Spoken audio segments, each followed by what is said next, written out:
Welcome to the channel for jobs. अस्सलाम वालेकुम dear viewers. ASF यानी airport security forces job written test preparation 2023।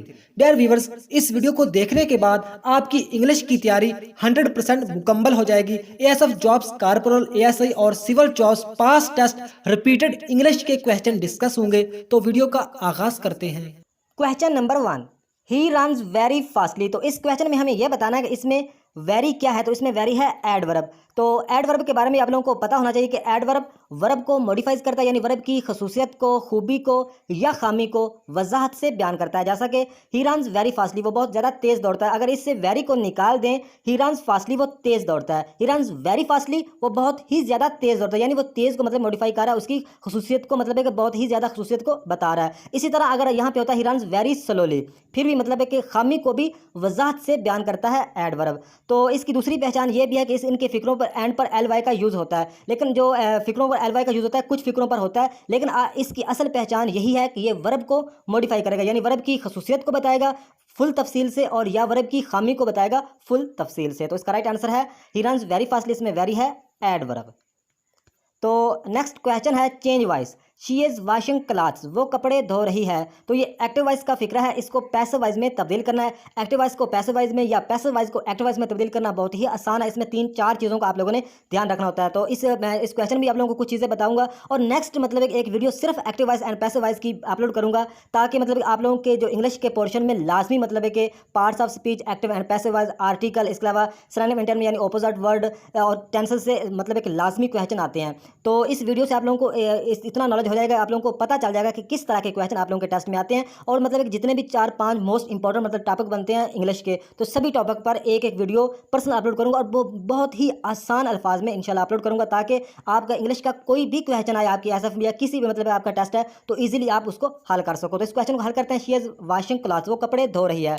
तो सबसे पहले इसमें आप लोगों ने क्या करना होता है, मतलब ऑब्जेक्ट को सब्जेक्ट में तब्दील करना होता है। उसके बाद मतलब है कि इसमें हमेशा वर्ब की थर्ड फॉर्म यूज़ होती है, साथ बाय का यूज़ होता है। और इसके अलावा मतलब है कि इसमें आप लोगों ने ये रखना है मतलब है कि सब्जेक्ट को ऑब्जेक्ट में एंड पे तब्दील कर देना होता है। तो मैं आपको बताता हूँ कि शी इज़ वॉशिंग क्लॉथ्स। तो सबसे पहले आ जाएगा क्लॉथ्स, क्लॉथ ऑब्जेक्ट है, ये सब्जेक्ट में आ जाएगा। उसके बाद मतलब है वॉशिंग।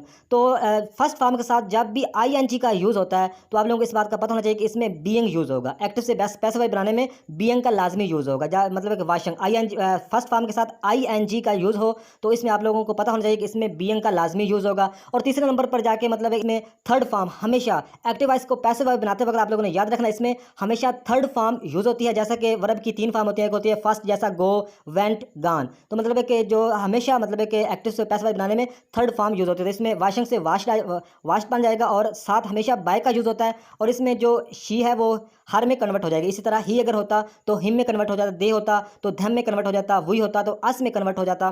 तो मैं नेक्स्ट जो वीडियो अपलोड करूंगा वो वीडियो लाजमी देखिएगा एक्टिव एंड पैसिव वॉइस का, और मतलब कमेंट में भी बताइएगा कि वो वीडियो अपलोड करनी चाहिए या नहीं। तो नेक्स्ट क्वेश्चन है it has been dash since morning. तो इसमें जो डैश में क्या आएगा, इसमें आएगा रेनिंग।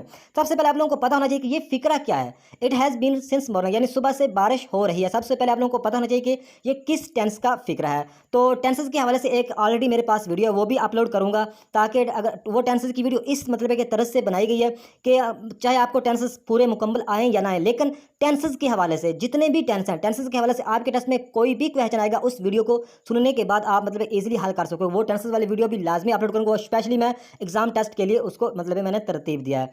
तो it has been raining since morning. तो सबसे पहले आप लोगों को पता होना चाहिए, इसको रेनिंग को निकाल देते हैं। It has been dance since morning. तो आप लोगों को पता होना चाहिए कि ये किस टेंस का फिक्र है। तो आप लोगों को अगर मतलब कि अगर हेल्पिंग वर्ब आपको याद होगी तो हैज़ बीन एंड मतलब हैज़ बीन, हैव बीन, ये मतलब है कि प्रेजेंट परफेक्ट कंटिन्यूस में यूज होता है। आप लोगों को पता होना चाहिए कि परफेक्ट टेंस में हैज एंड हैव, और प्रेजेंट परफेक्ट कंटिन्यूस में हैज बीन या हैव बीन का यूज होता है। ये आप लोगों ने याद रखना है, तो आप फिर आप लोगों को पता चल जाएगा। दूसरे नंबर पे आप लोगों को इस बात का भी पता होना चाहिए कि मतलब है कि जो प्रेजेंट परफेक्ट कंटिन्यूस है, कंटिन्यूस में हमेशा आईएनजी यानी वर्ब की फॉर्म के साथ आईएनजी का लाजमी यूज होता है। ये भी आप लोगों ने याद रखना है। तो it has been raining since morning, इसमें आएगा रेनिंग।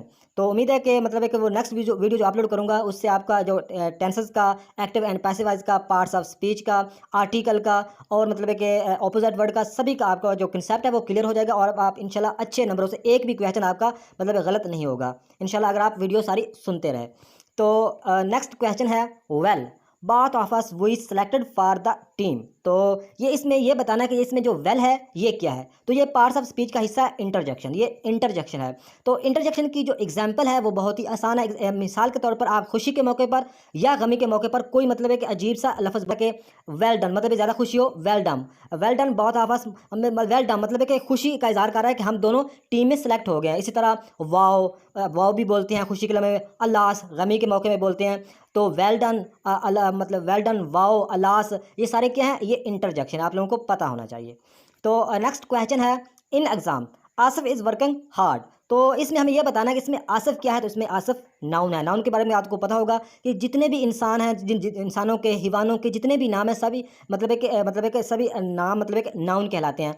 तो नाउन कुछ मतलब है कि सिंगुलर होते हैं, कुछ प्लूरल होते हैं, उनके बारे में भी पता होना चाहिए। इसके अलावा कुछ नाउन मतलब एक काउंटेबल होते हैं, कुछ नाउन अनकाउंटेबल होते हैं, कुछ नाउन मतलब है कि मटेरियल टाइप होते हैं। जैसे कि आप लोगों को अनकाउंटेबल बता दूं, जिसमें फ्लोर आटा आ जाता है, मतलब साल्ट नमक आ जाता है, ये अनकाउंटेबल नाउन है। काउंटेबल नाउन का तो आप लोगों को पता होगा, मतलब है कि एप्पल, मतलब जितने फ्रूट हैं, जिस चीज़ों को हम गिन सकते हैं वो काउंटेबल, जिसको हम नहीं गिन सकते वो अनकाउंटेबल। तो ये सारे चीज़ों के बारे में आप लोगों को पता होना चाहिए। बेसिकली मतलब है कि नाउन की आगे देखें, एक नाउन होता है कॉमन नाउन, जिसमें मतलब है कि स्कूल, कॉलेज, ये जितनी चीज़ें ज़्यादा होंगी कॉमन होंगी वो कॉमन नाउन में आ जाएंगे। जैसा कि एक होता है प्रॉपर नाउन, प्रॉपर नाउन में मतलब है कि जैसा कि एक पर्सनैलिटी, जैसा कि पाकिस्तान, क्योंकि पाकिस्तान कोई दूसरा तो नहीं है, ये प्रॉपर नाउन है। इसी तरह कायदे आज़म, इलामा इकबाल, ये सारे प्रॉपर नाउन में आते हैं। यानी फैसल मस्जिद, यानी जो चीज़ मतलब है कि उसकी जैसे कि और ना हो वो प्रॉपर नाउन होती है, और जो मतलब आम हो जैसे कि स्कूल मतलब है कि होते हैं हर जगह पे, मतलब हर शहर में। इसी तरह कॉलेज वगैरह या मतलब है कि शॉप एक जैसी मतलब है कि ज़्यादा होती हैं, तो ये आप लोगों को पता होना चाहिए।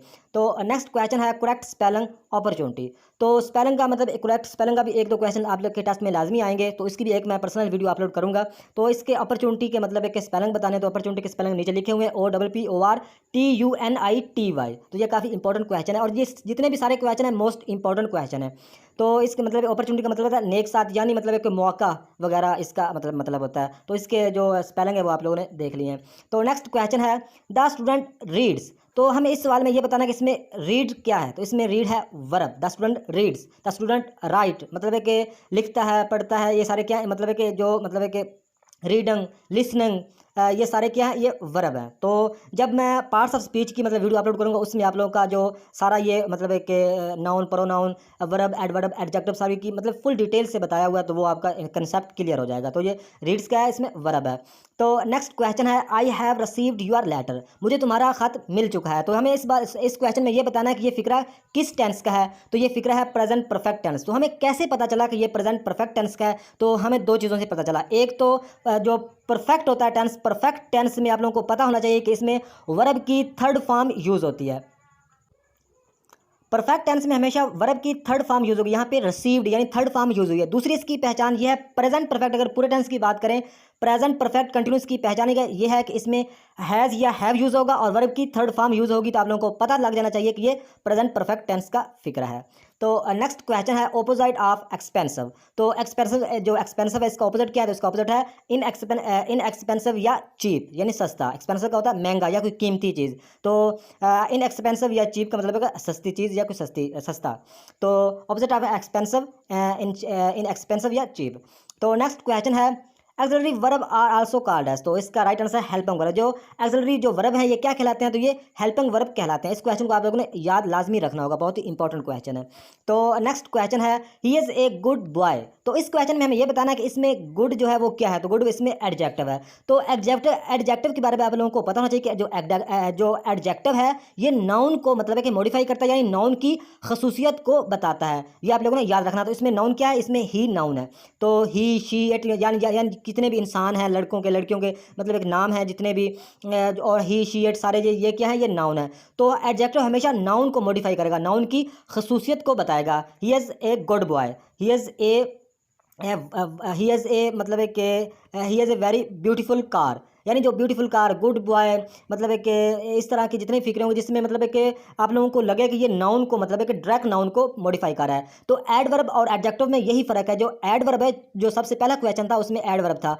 एडवर्ब वर्ब को मॉडिफाई करता है, वर्ब की खसूसियत को या खामी को बयान करता है। लेकिन जो एडजेक्टिव है ये नाउन को मतलब है कि उसकी खासियत को बताता है। नाउन मतलब है कि नाउन जो एडजेक्टिव है ये नाउन की खासियत को या खूबी को वजाहत से बताता है। तो he is a good boy. इसमें गुड क्या है, एडजेक्टिव है। तो नेक्स्ट क्वेश्चन है, choose the correct article. Allama Iqbal is dash national poet, तो इसमें आएगा ए आ। यानी जो आर्टिकल है इसके बारे में भी आप लोगों को मैं एक पर्सनल इसकी वीडियो बनाऊंगा ताकि आप लोगों को आर्टिकल की समझ आए। तो आर्टिकल की 1 या 2 क्वेश्चन आपके टेस्ट में लाजमी आते हैं, ये भी आप लोगों ने याद रखना है। आर्टिकल क्या है ये भी आपको तफसील से बताऊंगा। Allama Iqbal is a national poet, इसमें आएगा आ। तो नेक्स्ट क्वेश्चन है, सिनोनिम ऑफ स्टेल। तो स्टेल का जो मतलब एक मुतरादफ है, मतलब कि जो मुतरादफ है वो क्या है, तो वो है मतलब कि स्टेल का जो मुतरादफ वो है मोशनलेस। तो स्टेल का मतलब होता है साकत, मतलब कोई चीज़ हरकत ना कर रही हो। तो मोशनलेस का मतलब यही होता है बेहोश हरकत, मतलब कोई चीज़ हरकत नहीं कर रही। तो सिनोनिम का मतलब होता है मुतरादफ, यानी उसका दूसरा मीनिंग क्या है। तो स्टेल का दूसरा मीनिंग या मुतरादफ है मोशनलेस। तो नेक्स्ट क्वेश्चन है, change the voice they sing a song. ये भी एक्टिव वाइज फिगर है, इसको पैसिव वाइज में तब्दील करना है। तो आप लोगों को पहले ही बता चुका हूँ, इसमें 3-4 चीज़ें याद रखनी होती हैं, वो नेक्स्ट वीडियो में अपलोड करूँगा ताकि आप लोग इजीली समझ सकोगे। एक्टिव एंड पैसिव वाइज 5 से 6 वीडियो अलग अलग मैं इंग्लिश की सिर्फ अपलोड करूँगा ताकि इंग्लिश का कोई भी क्वेश्चन आपके टेस्ट में आप इजीली हल कर सको। तो इसका राइट आंसर है आ song is sung by them. तो मतलब वो वीडियो देखने के बाद फिर आप इजीली मतलब हर तरह के क्वेश्चन हल कर सकोगे। तो नेक्स्ट क्वेश्चन है, एंटोनियम ऑफ वर्क। तो वर्क का मतलब है कि उलट क्या है, तो वर्क का उलट है इंटरटेनमेंट फन। यानी वर्क में ना काम करना, इंटरनेट इंटरटेनमेंट या फन का मतलब आप लोगों को भी। ये थी आज की वीडियो, नेक्स्ट वीडियो तक खुदा हाफिज।